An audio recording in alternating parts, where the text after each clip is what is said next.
So this is my follow-up video about the League of Legends card game, and I don't know that, you know, making a couple videos about League of Legends card game that isn't on most people's radar at this point, as far as I know, although I think it should be. League of Legends is a huge game, even today, but when it was it might be at its peak, I don't know, but when it was out in, was it 2013, 2014, and all the way to 2016, it was the biggest game in the world, right? It was the World of Warcraft of the day, except it was it was a combat sport basically, and it kind of brought esports into possibility. Like they've been trying to work on esports for a while, but League of Legends really made that possible. And first-person shooter games also kind of contributed to that, but I think League of Legends is the esports games if esports was going to work. There may be other games I don't know about. Let me know in the comments. But I don't keep up with a lot of the competitive games. Anyway, there's going to be a collectible card game, as I mentioned in my previous video. What I want to talk about is the video that I did from a few months ago where the team talks about the game. And then also there was someone else, I don't remember the name of, that made a video. There's really only a couple of videos on this at this point in time, so it's pretty easy to find. If you look up League of Legends collectible card game, I'm sure you'll find this guy's video where he talks about how the game is played. Because someone else in a Discord basically shared what they had learned from the playtest and how the game goes. And it's very interesting that I believe the team mentioned this and that it kind of carries out in the gameplay that the game first is meant to be played multiplayer, and they kind of say, yeah, I mean, you could play it 1v1 as well, but it's good as a multiplayer game. So that's significant because a lot of games, in fact, all games, as far as I know, okay, not all, but 99% of games start as 1v1 games, right?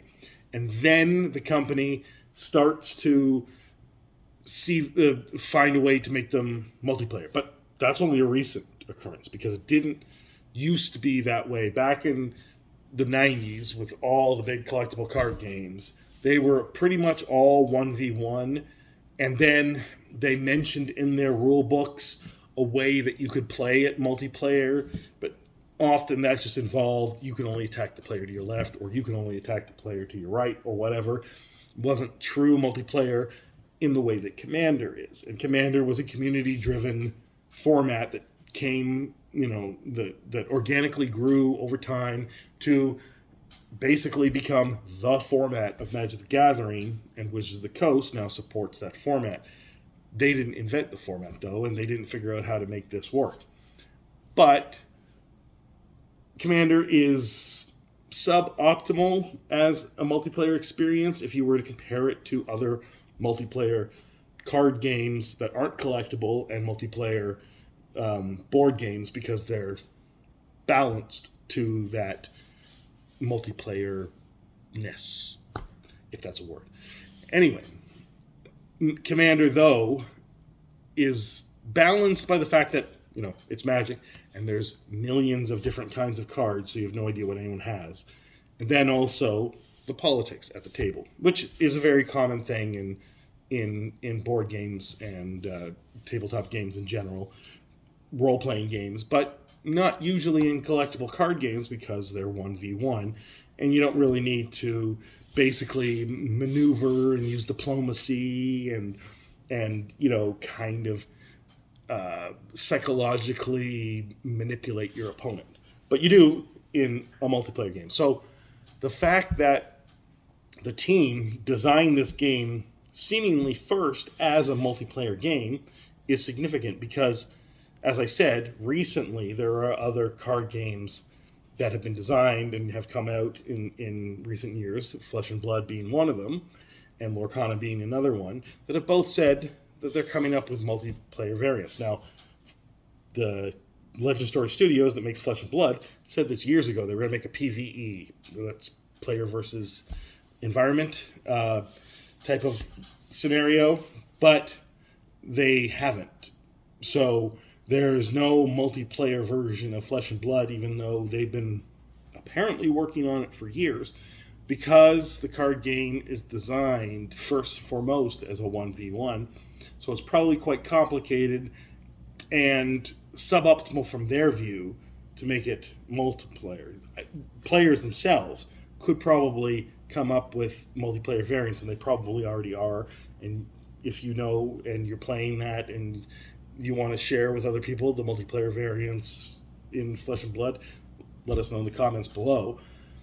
And Lorcana, probably the same thing, and it's probably never going to get around to making a multiplayer variant because their focus, again, is on 1v1.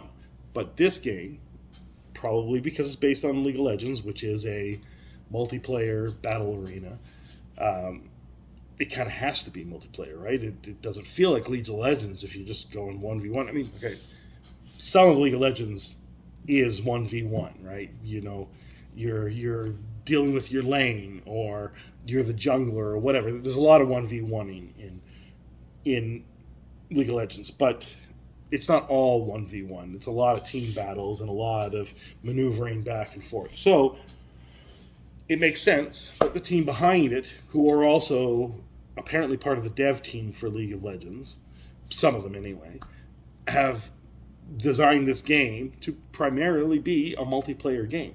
And now, from the gameplay that I've seen from the other video that I mentioned, it actually seems quick. I wasn't expecting that it would actually be good. I was expecting that it could be good, but likely it'd just be okay. Interestingly, at first I was a bit dismayed when they said, basically you put down your runes, I believe, and it doesn't matter what color they are when you cast. Like, the casting cost is like a 3, and it's whatever color.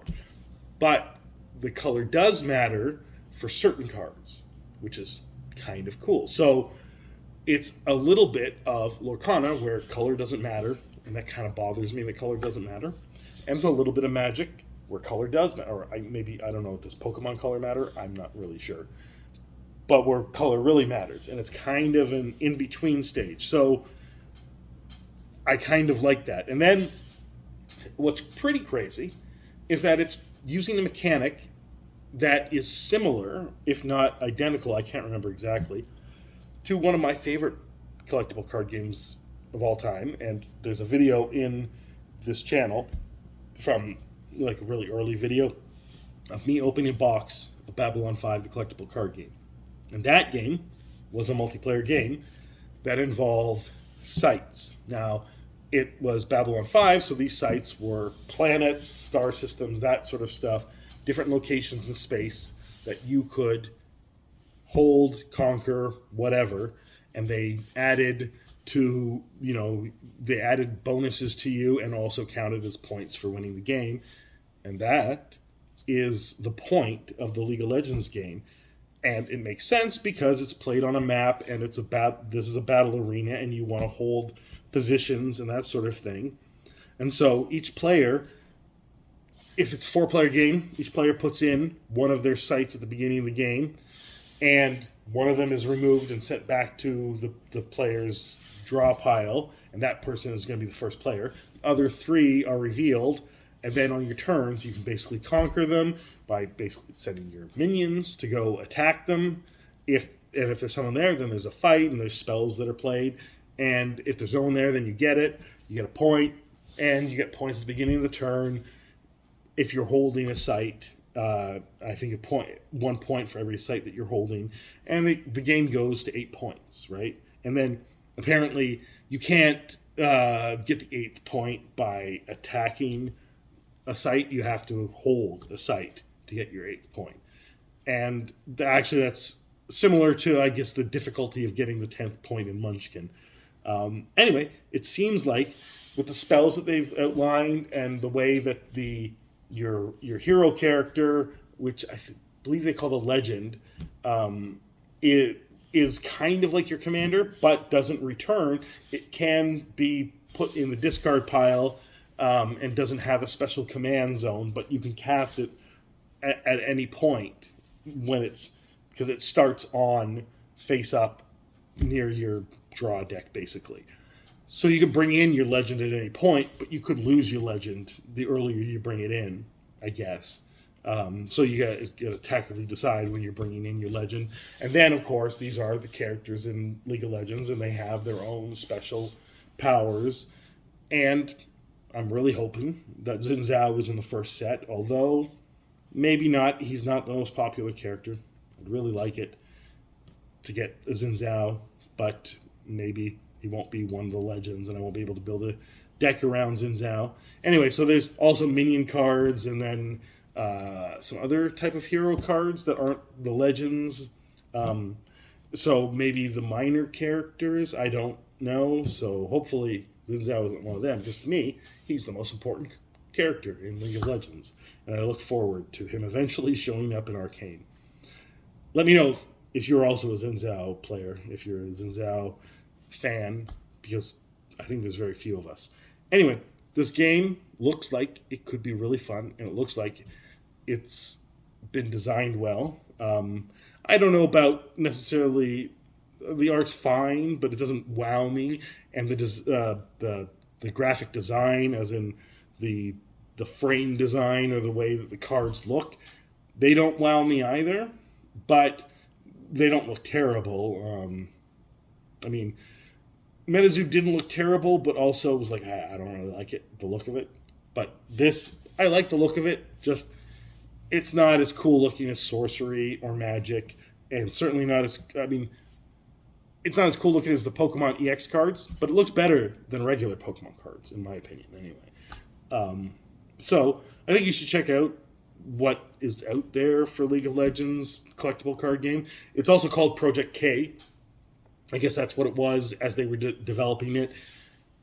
And I'm not sure if League of Legends CCG is the official name of it yet. I'm sure once it's been released, we'll know what the official name of it is. I mean, it's probably called League of Legends, but it could be called Runeterra, just like the digital game. And apparently it's not like the digital game, but they've taken elements that were good from the digital game and obviously abandoned elements that weren't good from the digital game. So anyway, are you excited about this game? Did anything I say raise your excitement level? Are you interested in learning more about the game? I'm pretty excited about a League of Legends collectible card game, especially a Xin Zhao legendary card. And whatever the best special treatment is, I want that card. So let me know what you think, and have a good day.